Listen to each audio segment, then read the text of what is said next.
மகாபெரிவா திருவடிகளே சரணம். நாளைக்கு அதாவது 15/2/2024 வியாழக்கிழமை அதி அற்புதமான நாள். நாளைக்கு மட்டும் நீங்கள் முருகப்பெருமானை கும்பிட்டு ஒரே ஒரு வரம் கேட்டு பாருங்கள். நீங்கள் ஒரு வரம் கேட்டிங்கன்னா அவர் வள்ளல் 6 வரம் கொடுப்பார். நீங்கள் 1,00,000 கேட்டிங்கன்னா ஒரு 10 லட்சம் கொடுப்பார். என்ன செய்யணும் அதற்கு அப்படிங்கிறத இந்த பதிவில் பார்க்கலாம். அதுக்கு முன்னாடி நம்ம சேனலை சப்ஸ்கிரைப் பண்ணாதவங்க சப்ஸ்கிரைப் பண்ணி சப்போர்ட் பண்ணுங்கள். வாங்க பதிவுக்குள்ளே போகலாம்.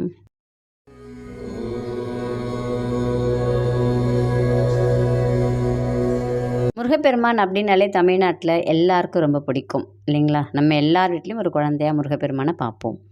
முருகப்பெருமான் குரு எப்படி சொல்கிறோம் அப்படின்னா, திருச்செந்தூரில் முருகப்பெருமானை குருவாக தான் பார்ப்பாங்க. அவர் குருவுக்கு சாப விமோச்சனம் கொடுத்த தலம் வந்து திருச்செந்தூர். முருகப்பெருமான் சிவனின் அம்சம். முருகப்பெருமான் எல்லா கடவுள்களையும் உள்ளடக்கியவர் அப்படின்னு சொல்லக்கூடியது தான் முருகப்பெருமான் அப்படின்னு சொல்கிறோம். அப்போ அந்த முருகப்பெருமானுக்கு உகந்த நாள் சஷ்டி. அந்த சஷ்டியில் நீங்கள் விரதம்லாம் நீங்கள் இருக்கணும் அப்படிங்கிறதே இல்லை. நாளைக்கு உங்களால் இருக்க முடிஞ்சால் நீங்கள் இருக்கலாம்.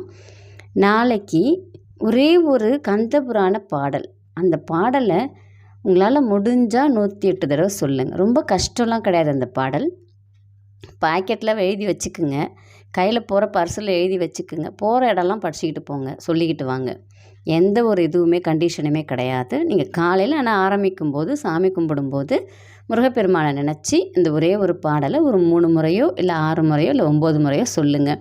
சொல்லிவிட்டு மீதி நீங்கள் எண்ணிக்கையெல்லாம் வைக்க வேணாம். எண்ணிக்கையெல்லாம் வந்து நம்மளுடைய முருகப்பெருமான் பார்த்துக்குவார். நம்ம கணக்குக்கு 108 அப்படின்னு சொல்கிறோம், அவ்வளோதான். நீங்கள் எவ்வளோ தரம் சொல்ல முடியுமோ அவ்வளோ தரம் சொல்லுங்கள். உங்களுக்கு என்ன வேணுமோ முருகப்பெருமான் கிட்ட நாளைக்கு கேளுங்க.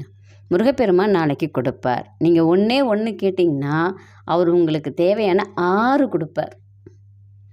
உண்மை அது. ஆனால் ஒன்று தான் வேணும். முருகப்பெருமானை மனதார நம்பணும். நம்பிக்கையோடு இந்த பாடலை மட்டும் சொல்லி நீங்கள் கேட்டு பாருங்கள். முருகப்பெருமான் அள்ளி கொடுப்பார். என்ன பாடல்னு பார்த்துலாங்களா?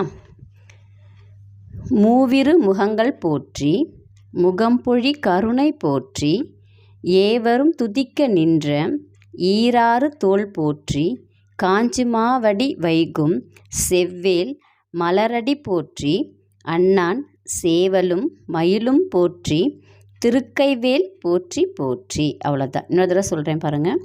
மூவிரு முகங்கள் போற்றி முகம்பொழி கருணை போற்றி ஏவரும் துதிக்க நின்ற ஈராறு தோள் போற்றி காஞ்சிமாவடி வைகும் செவ்வேல் மலரடி போற்றி அண்ணான் சேவலும் மயிலும் போற்றி திருக்கைவேல் போற்றி போற்றி. அவ்வளோதான். ரொம்ப எளிமையானது. முருகப்பெருமானுக்கு ஏதோ பால் பழம் ஏதோ ஒன்று வச்சு படைங்க. படைச்சிட்டு நீங்களே அந்த பிரசாதத்தை சாப்பிட்டுக்குங்க. நம்பிக்கையோடு செய்யுங்க. நீங்கள் கேட்டது எல்லாமே வந்து முருகப்பெருமான் நாளைக்கு கொடுப்பார். எளிமையான வழி செய்து பலனடைங்க. நன்றி, வணக்கம்.